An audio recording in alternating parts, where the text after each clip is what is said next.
Sound off for Chesterfield.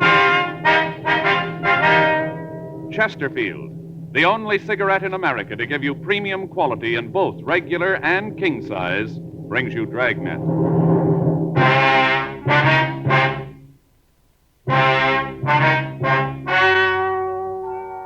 Ladies and gentlemen, the story you are about to hear is true. The names have been changed to protect the innocent.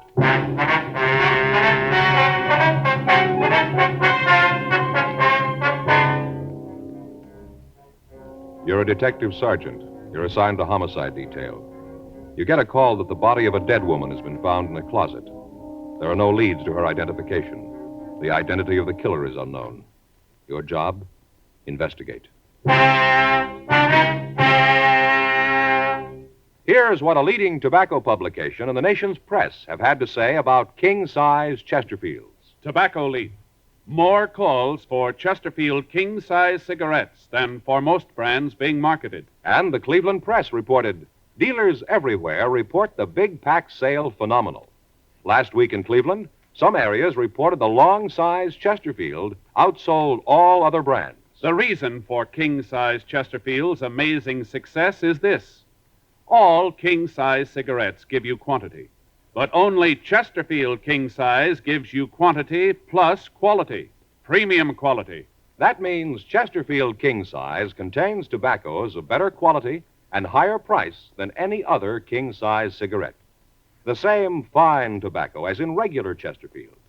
Enough more of this tobacco to give you more than a 1/5 longer smoke. So remember, Chesterfield is the only cigarette to give you premium quality in both regular and king size. Buy 'em either way you like 'em. Chesterfield gives you the best possible smoke. Much milder.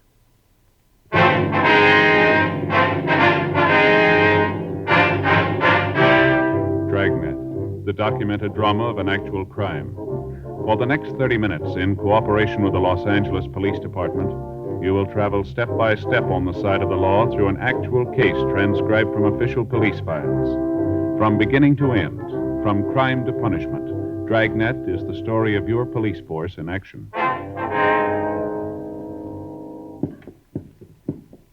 It was Thursday, April 17th. It was warm in Los Angeles. We were working the day watch out of homicide detail. My partner's Frank Smith. The boss is Thad Brown, chief of detectives. My name's Friday. It was 11:36 a.m. when we got to the Greenleaf Apartment Hotel. Apartment 406. Yes? Police officers, ma'am? Oh, yes, come in. Thank you. This is my partner, Frank Smith. My name's Friday. How'd you do? How do you do, ma'am? I'm Lorraine Holden. I'm the one who called you. Terrible thing, just terrible. Yes, Miss Holden. If you just tell us what happened, if you could. Well, Georgia, she's a maid. Well, Georgia was cleaning up in here. She'd finished the apartment, and then she thought she'd check the coat closet right here. Mm-hmm. She opened the door, and there she was on the floor. Ma'am? Dead woman. You can see for yourself. She's right there on the floor. Just terrible. Where's this Georgia now, Mrs. Holden? She's downstairs in my place. She's pretty broken up. Must have been a terrible shock to her. She let out a scream that must have had half the neighborhood on edge. I live down on the second floor in the rear. I thought at first it's something that happened to Georgia. Oh, that girl's got a powerful set of lungs. Yes, ma'am. Who rented this apartment from you? I knew you'd ask that. I've got the receipt book right here on my apron. Just a minute. All right. I put a pencil on the page. Let's see. Yes, here it is. Raymond Bartley. That's what he said. Bartley. You know where this Bartley is now? No, I don't. And that's another weird one. You know what I mean. Ma'am? Well, look in the closets. Look around the places. None of his clothes. Nothing that even tell you he was still here. He's got another week to go on his rent. How's that, ma'am? Well, moved in a week ago. You can see here on the receipt. Wednesday, April 9th. Mm-hmm. Paid me 2 weeks in advance. Now, you look around this place, and it don't look like he's going to be around here anymore. Do you have any idea where he might be? Oh, not the slightest. Did he give you any indication that he was planning to move out? Not the slightest, no, sir. I don't even have an inkling. I'll call the coroner, Joe. Okay. Better get in touch with the crime lab, too. Have them come on. Okay. You mind if I use the phone, Mrs. Holden? Well, not at all. It's right there back in the hall. A little shelf on the wall. Thank you, ma'am. You think Mr. Bartley did it? Do you think he killed the woman?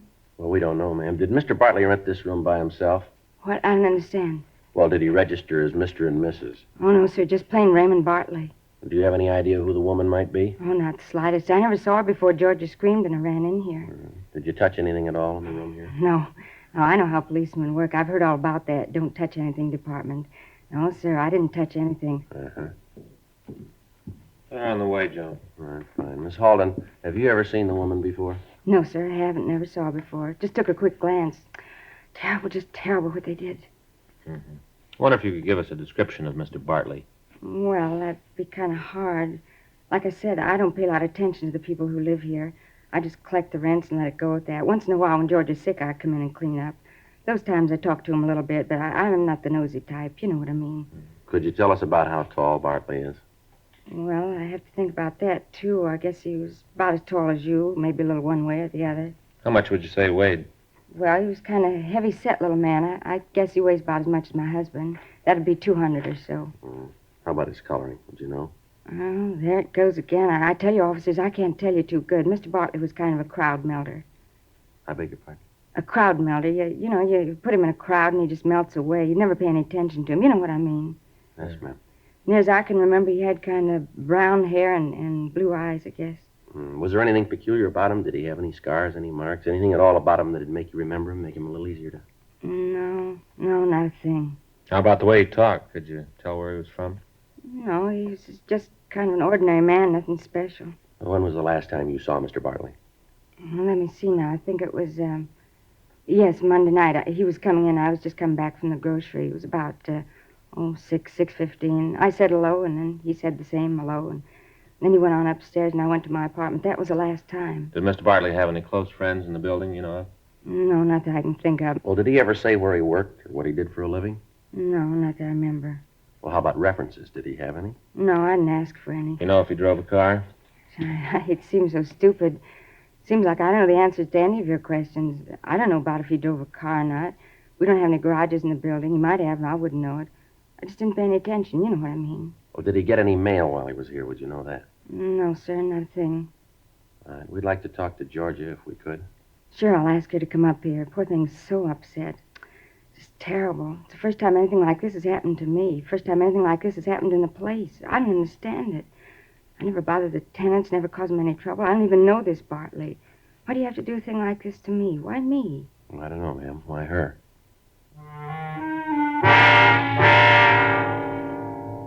The crime lab crew got there and went over the apartment. Photographs were taken of the room and of the position of the body. In going over the room, the crime lab came up with a probable murder weapon, a cast iron poker standing in the fireplace rack. Brown hair, similar to the victim's, was found clinging to the metal. Dean Bergman lifted several partial and some full fingerprints from around the apartment and from the poker itself. He compared them with fingerprints of the maid and eliminated her as a suspect.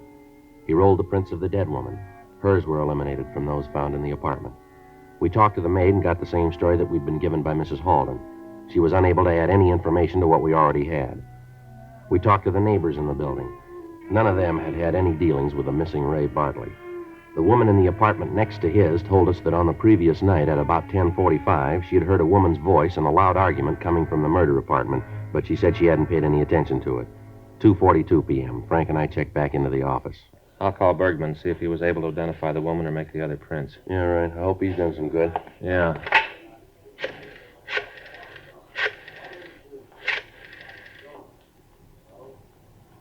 Dean Bergman, please. Hi, Dean. Frank Smith. Yeah, you been able to make those prints yet? Well, how about the ones in the poker? Yeah.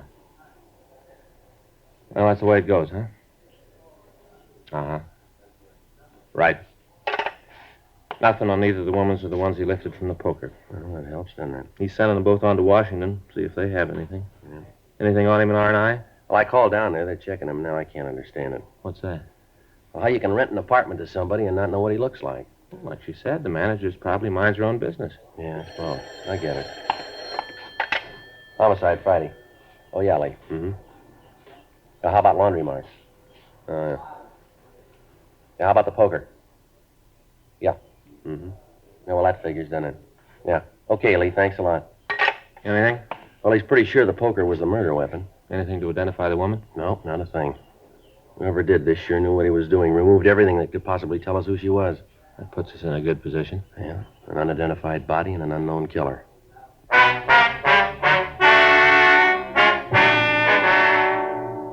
The report came back from R&I. There was nothing in the records on a Ray Bartley of that description. 3 other teams of men were assigned to assist in the investigation. We talked with everybody in the neighborhood around the apartment building. None of the storekeepers had noticed the missing man. None of them could give us any further information. An APB was gotten out carrying the name and description that we'd obtained. An APB was also gotten out on the dead woman. We checked with missing persons detail for a possible missing report on the victim. They said they'd let us know. The newspapers gave us their help, and in the following editions, they carried pictures of the woman and requested that anyone knowing her identity should contact the police department immediately. 2 days passed. During this time, several people came in and said that they were sure that they knew the dead woman, but they were unable to identify her. Other leads were checked out, but led us nowhere. The manager and the maid came in and went through the mug books. No results. Monday, April 21st, 9:27 a.m. Friday? Yeah. Oh, hi, John. Hi, Frank. Hi, Johnny. You guys getting anywhere in this closet murder? No, not a thing. Well, I got a hunch. Maybe it won't go anywhere, but I thought you guys might want to check it out. What's that? We got a missing report from San Francisco a couple of weeks ago. Man up there said that his wife had come down here to see her sister. Said she never showed up. Yeah? We went out and talked to the sister. At the time, she wasn't too cooperative. You know, like she knew where her sister was all the time. I checked this description in the APB. Seems to me to match the description we got from both the husband and the sister. Yeah. Like I said, it's just a hunch, but I thought you might talk to this one. Might be able to come up with something. What's her name? Let's see. Allard, Myra Allard. Lives out in Hollywood Boulevard. You talk to her. See if you don't come up with the same thing we did. Yeah, what's that? She doesn't care if her sister's dead or alive. Frank and I drove out to see Mrs. Myra Allard. She told us that her sister had written and said that she'd be down for a visit. On the day that she was supposed to arrive, the sister had phoned and told Mrs. Allard that she wouldn't be out that day, but that she'd met some friends on the train and that they were all going out on a sightseeing tour of the city. In talking to her, we got the same impression that she'd given John St. John of missing persons detail. We asked her if she'd go with us to see if the dead woman might be her sister. At first, she appeared reluctant, but when we gave her a full description of the body, she agreed to accompany us. She looked at the dead woman and burst into tears. Half an hour later, after she'd recovered from the shock, we talked to her in the interrogation room at the city hall. It's Alice. There's no doubt about it. It's just terrible. My own sister dead. Now, if you try to take it easy, would you like another glass of water, Miss Allard? No, thank you. It's not just finding her dead. I guess I always knew that Alice would end up like this. I never wanted it this way, but I always knew it in my heart. How's that, man? Well, to understand that, you'd have to know Alice. She was a beautiful girl, a wonderful person. Mm-hmm. Now, you said that you heard from Alice when she got here in L.A., is that right? That's right. She called right after she got off the train. Mm-hmm. What'd she say to you then? Well, as I told you, she said that she'd met some friends on the train and they were going out to see the town. Did she say who these friends were? No, just said that they were going to pick up Ray and then go out in the town. Ray? Yes, Ray Fletcher. Mm-hmm. I tried to call him when Alice didn't show up, but there wasn't any answer at his apartment. Where does he live, ma'am? Out in Hollywood. I think it's on Selma someplace. I have the address. Mm-hmm. Who is this Fletcher? Well, that's something I'm not very proud of. Well, why is that, ma'am? Well, he's a friend of my husband. Well, not really a friend in the real sense of the word. Sort of an acquaintance. Mm-hmm. Well, why do you say that you're not very proud of it, ma'am? I don't understand. Well, I sort of feel that it's all my fault. Well, I still don't think I understand, ma'am. The divorce. Oh, Alice and Tom were on the verge of separating. Mm-hmm. Tom said that he'd come to just about the end of the line. Alice told me that they used to have terrible fights. Anyway, she was down here one time. Let me see, I think it was about 3 months ago. She was terribly depressed, said that she and Tom had been fighting for several weeks. A couple of times he'd hit her. Can't understand it, I really can't. I told Alice I didn't believe it. Yes, ma'am. She showed me the bruises all across her back and shoulders. She said that one night they were going over the bills, and Tom just seemed to go crazy. Started to rant and rave about how much they were in debt. Of course, I knew why. I told Alice so. I said that it was her fault for driving him, always asking for something new, something else. Uh-huh. She said that she told Tom that if he couldn't afford to keep it the way she wanted to live, that then she'd just have to find somebody who could. That's when he hit her. She left that night to come down here. Terrible. I don't agree with her, but I don't think any man has the right to hit a woman. Yes, ma'am. Well, she moped around the house for a couple of days. Said about how she was never going back to him. I felt kind of sorry for her, even though I don't agree with her. After all, she was my sister. Yes, ma'am, we understand. Well, that night my husband came home, and he brought this Ray Fletcher with him. Met him down at the office. What'd you say, madam? Down at the office. Ray works for the same company. He's a steward on the ship that travels up the coast from here to Washington. Anyway, my husband brought him home for dinner. Ray said that we should all go out to eat, so we did. We had dinner and a few drinks, and then Ray brought us home, and he and Alice went on. Alice didn't get in until almost 3:30 in the morning. I see. That night, Ray was here again. He and Alice went out that night, and for the next 4 nights in a row, every night out until all hours. I finally had a talk with her about it. Told her that I didn't think Tom would like it, and that I wouldn't have her doing things like that while she was under my roof. That's when she told me that she was going to divorce Tom, that she and Ray were going to get married. Uh-huh. I told her I thought she was crazy. She didn't know what she was doing, but there wasn't any talking to her. She saw Ray every day. Then she went back up north to get things straightened out. I see. Well, did she follow through with her divorce plans? Well, as far as I know, she did. She wrote me and said that she talked to Tom about it and that they'd reached an agreement, that he'd let her have her freedom. Well, how did he seem to take all this? Well, he called me one night and asked if I knew why Alice was leaving him. He didn't know about Ray. I told him all about it before. I thought that maybe Alice hadn't said anything about it. What was his reaction to it? I almost went crazy on the phone. Tom's a real jealous man. If he could have gotten through the phone wires, I think he'd have taken my head off. He screamed that I'd influenced his wife, that it was all my fault. Well, why didn't you tell the officers from Missing Persons all of this when they were out there, ma'am? I didn't want my husband to know about it. Then, too, I thought that it might be better if Tom didn't know where Alice was. But what he said, I thought it would be better if he never saw her again. What's that, ma'am? That night, we had the argument on the phone. He said that she'd never leave him. Mm-hmm. That he'd see her dead first. The description of Ray Fletcher Mrs. Allard had given us tallied closely with that of Raymond Bartley. She also gave us his address and phone number. It was an apartment house in the southwest section of the city. Frank and I drove over, but found that he'd moved and left no forwarding address. We checked the apartment, but it had since been cleaned and occupied. Again, we ran into the same problem. No one could give us any information as to his whereabouts. We went back to the city hall and ran the name Ray Fletcher through R&I. There was no record on anyone answering his description. We contacted the shipping line where he was employed, and they told us that they'd pull his employment record out of the files and call us back. We contacted the San Francisco Police Department, gave them the full details of the case, and had them check on the movements of the victim's husband, Tom Hudson, as a possible suspect. 4:52 p.m. Frank and I checked back into the city hall. Hudson sure got a motive. Yeah, well, we'll know more when we hear from the San Francisco Department, huh? Here we go. I'll check the book. Right. Anything? Yeah, there's a message from the shipping company Fletcher works for. Wants us to give him a call. Okay, what's the number? You got it there? Yeah, Hollywood 26709. Okay, I'll call it. Hollywood 267... 09. 09? Yeah, ask for Mr. August. August. Mr. August, please. Oh, my name's Friday, Los Angeles Police Department. Oh, Police Department, yes, ma'am. Yes, he asked me to call. Mr. August, this is Sergeant Friday. You asked me to call you? Yes, sir, that's right. Raymond Fletcher. Mm-hmm. When was it? Yes, sir. Well, thank you very much, sir. If you think of anything else, we'd appreciate a call. Yes, sir. Michigan 5211. Right. Homicide, huh? Right. Thank you, sir. Bye. Well, we're doing real well. What do you mean? Fletcher sailed for Canada this morning.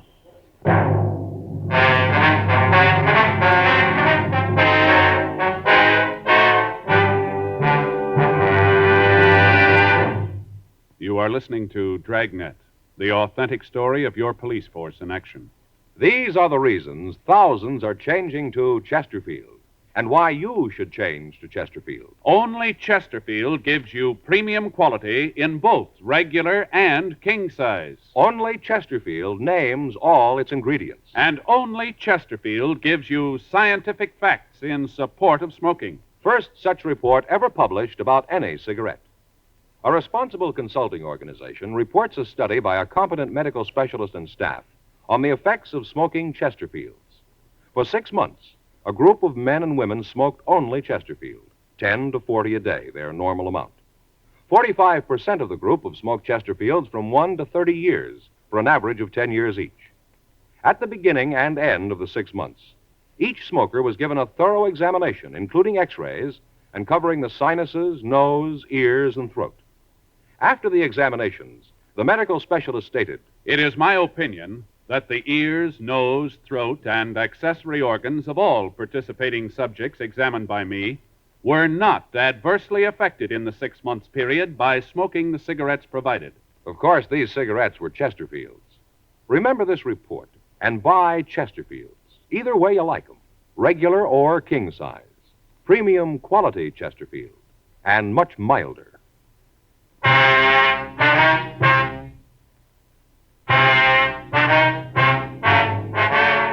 We contacted the San Pedro office of the shipping company and made sure that Fletcher was on board the ship when it had sailed. The management of the shipping line told us that it'd take about 24 hours before the tanker would make its first stop at San Francisco.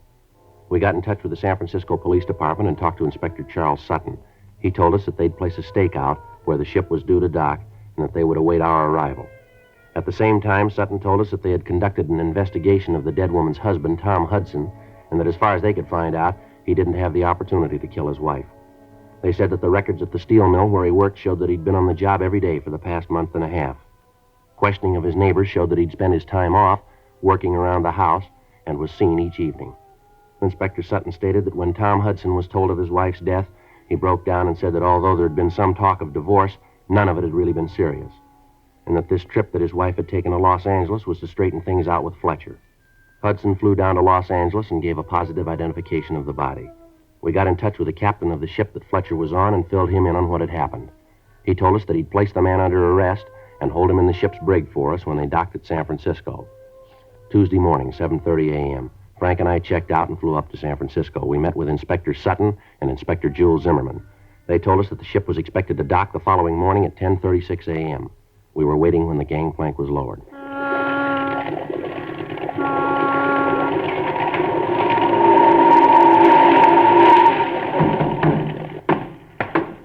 You're the officers? Yes, sir. I'm Inspector Sutton, San Francisco Police Department. Here are my credentials. These are Detectives Joe Friday and Frank Smith. They're from Los Angeles. Oh, yeah, you're the ones I talked to. I'm Cap Jackson. How you doing, Captain? Nice to know you. Down the break. He's been there since I got your message. I wonder if we could see him. Yeah, sure. We can go down this way. All right, fine. You sure Fletcher's the man you want? Well, we're not sure, sir. Looks that way. Hard to believe. Why is that, sir? Well, Fletcher's been with us for several years. Good man, hard worker. I know he's been studying for his papers. Wanted to be an engineer. Oh. I used to go by his room late at night on my way to the bridge. He'd be there, reading and working on the papers. Sure is hard to believe. Here, we go through here. Okay. Yes, sir. Of course, I knew something had to be wrong. Sir? Well, once in a while, he used to get together with Fletcher on shore. We'd talk about what he was studying. I'd try to help him with his seamanship. This trip I called him, I'd met an engineer that I thought Fletcher would like to talk to. I'd known the guy for years, just back from the Orient. Anyway, I called Fletcher. They told me he'd moved out, hadn't left any forwarding address. Uh-huh. I didn't hear from him at all. Then he called me and wanted to know if he could stay at my place for a few days. Said he'd had some trouble at the new place he was living. Landlady was giving him a bad time. Uh-huh. Did he say where he'd been staying? Yeah, the, Broadleaf, something like that. Could it be the Greenleaf, sir? Yeah, that's it, Greenleaf. Said the landlady was a real prune, called her a miserable woman. Old Fletcher looked as if he'd been tying one on for about a week when he checked into my place. His clothes were a mess. Come on, it's down here. Okay, fine. When I told Fletcher about this, he was real arrogant. Said he didn't want to talk to anyone. Never seen him run like this before. All right, Fletcher. Police officers are here. Come on out. Come on, Fletcher. Let's go. Well, I'll go in.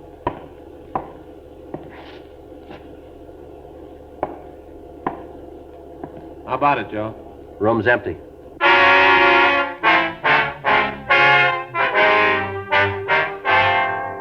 A blockade of the dock area was set up immediately in the event Fletcher had escaped from the ship. All officers in the area began a search. A search of the ship was started. A check of Fletcher's cabin turned up several letters from Alice Hudson. In the letters, she told Fletcher that she was going back to her husband.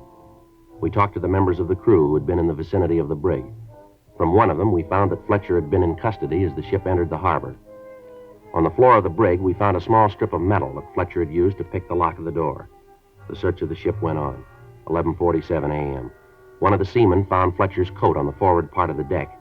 It had been wedged in behind a lifeboat chock. The search of the dock netted us nothing. All we could assume was that Fletcher had escaped from the brig, jumped overboard, and then tried to swim to shore. Inspector Sutton got in touch with Captain Cornelius Murphy, skipper of police boat D.A. White. Captain Murphy and his crew began a search of the bay from the dock area to Land's End. All police officers in the bay area were notified of the escape. Captain Jackson furnished us with a good snapshot of Fletcher. 7 hours passed. The search continued. Apparently, Fletcher had made good his escape. Wednesday morning, April 23rd, we got a report from an officer in the search party that the body of a man answering Fletcher's description had been found out near Seal Rocks near the Golden Gate. Sutton, Zimmerman, Frank, and I drove out to Land's End. We got out of the car and walked the rest of the way. Watch your step, Frank. Yeah. Every time one of those waves breaks, it makes this ledge like glass. Sutton? Yeah, Joe. You see anything yet? No. Wait a minute. I'll see if I can yell to Zimmerman. He can see it from there. Maybe he can tell us if we're getting close. Yeah. Zimmerman! How we doing? You hear what he's saying? Wind's carrying his voice away. He's waving his arms, pointing down below us. Now, wait a minute. Watch it, Joe. It's a long way down. Yeah, you don't have to tell me. See anything? Wait till after this next wave breaks. Yeah. There he is. You see? Wedged in down here? Yeah. Looks like him. Hard to be sure with all this water, though. Yeah, I'll go down a little further. Take it easy, Joe. Yeah. It'll take a minute. Watch it. I'm all right. How about it? Yeah, it's Fletcher. I'd better get the crew up here and pull him out. Yeah. Must have been carried this far by the current, huh? Yeah, that's right, Joe. They get mean this time of the year. Well, that does it, huh? Yeah, it looks that way. What's the matter, Joe? I was just thinking. Yeah? It's a rough way to die, isn't it? Sure is. You'd think he'd have known, wouldn't you, Joe? About those currents out there from Alcatraz to Angel Island. Some of the meanest currents in the world out there. Yeah, I know. You'd think a guy like Fletcher would have known better. Working on a ship, he should have known about that water. Well, maybe he did.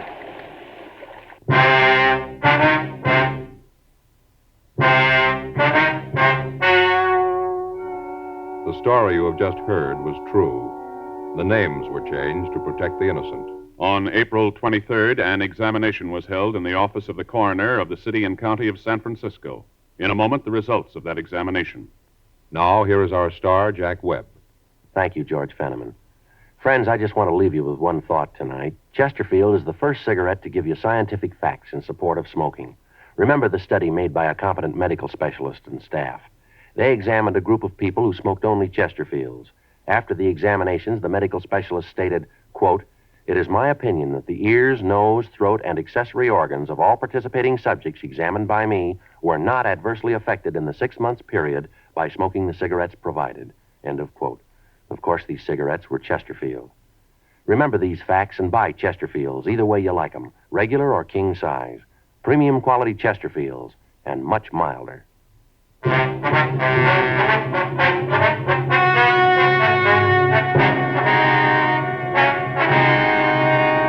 Upon completion of the autopsy, the body was identified as Raymond S. Fletcher. The identification was made by his personal effects, fingerprints, and the personal identification of Captain James R. Jackson. Further investigation showed that the suspect had rented the apartment where the body was found and that he was guilty of the murder of Alice Hudson. His fingerprints were checked and found to be the same as those on the murder weapon.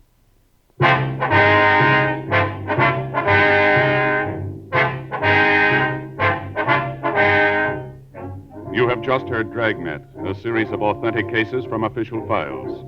Technical advice comes from the Office of Chief of Police W.H. Parker, Los Angeles Police Department. Technical advisors, Captain Jack Donahoe, Sergeant Marty Wynn, Sergeant Vance Brasher. Heard tonight were Ben Alexander, June Whitley, Peter Leeds. Script by John Robinson. Music by Walter Schumann. Hal Gibney speaking. Sound off for Chesterfields. Either way you like them, regular or king size, Chesterfield gives you the best possible smoke. Much milder Chesterfield. Chesterfield has brought you Dragnet, transcribed from Los Angeles.